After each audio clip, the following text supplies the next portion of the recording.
அன்புள்ளவர்களே, ஒருவனுடைய பண்புகளை அவனுடைய நடை உடை பாவனை படம் பிடித்து காட்டுவதை போலவே பல நேரங்களில் அவனுடைய பேச்சுக்களும் படம் பிடித்து காட்டுகின்றன. அவனை நல்லவனாகவும் கொடியவனாகவும் மென்மையானவனாகவும் கருமை காட்டுபவனாகவும் பிரதிபலிக்க செய்யும் சக்தி அவனுடைய பேச்சுக்கு உண்டு. பெருமானார் அவர்கள் அதனால் தான் கூறினார்கள், அக்ஸரு ஹதாயா இப்னி ஆதம ஃபில் லிசானிஹி, மனிதனின் தவறுகளில் மிகுதியானவை அதிகமானவை அவனுடைய நாவாலேயே ஏற்படுகின்றது. தபரானிலே பதிவு செய்யப்படக்கூடிய ஹதீஸ். வார்த்தைக்கு அதீத மரியாதையும் மதிப்பும் உண்டு. அடுத்தவரோடு பேசக்கூடிய மிகப்பெரிய சாதனம் நம் பேசும் வார்த்தைகள்.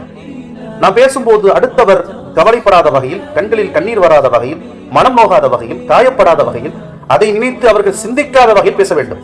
அழகாய் பேச வேண்டும். வார்த்தைகள் உள்ளத்தை அழகாக்கும். வார்த்தைகள் உள்ளத்தை சுட்டிக்காட்டும். வார்த்தைகள் உள்ளத்தை சுட்டுவிடும்.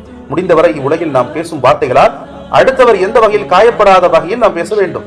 நீங்கள் பேசும் வார்த்தைகளை பொறுத்துதான் நீங்கள் யார் என்பதை பிறருக்கு புரிய வைக்கும். உண்மையில இந்த ஹதீஸ கேட்ட உடனே ரொம்ப ஆச்சரியமா இருந்துச்சு எனக்கு. நாயகம் அவர்கள் சொல்றாங்க, இன்னர் ரஜுல எதுனு மினல் ஜன்னதி, மனிதன் தனக்கும் சொர்க்கத்திற்கும் இடையில் ஒரு முழம் அளவு நெருங்கி விடுகின்றான். ஹத்தமா யகூனு பைனஹு வ பைனஹா கீது திராஇ ஃபயதகல்லமு பிகலிமத்தி ஃபயதபாது மின்ஹா அபஅத மின் ஸனஆ. ரவாஹுல் அஹ்மத், அஹ்மதுல பதிவு செய்யப்படக்கூடிய இந்த ஹதீஸ். ஒரு முழம் அளவு அவன் நெருங்கிட்டான் சொர்க்கத்தை. பிறகு அவன் கூறும் சில வார்த்தைகள் காரணமாக மதீனாவிலிருந்து சனாவை விட அதிகமான தொலை தூரம் சொர்க்கத்தை விட்டு அவன் தூரமாகி விடுகிறான். யமன் நாட்டில் இருக்கு சனா, மதீனாவிலிருந்து சனா 1500 கிலோமீட்டர் தூரம் இருக்கும்.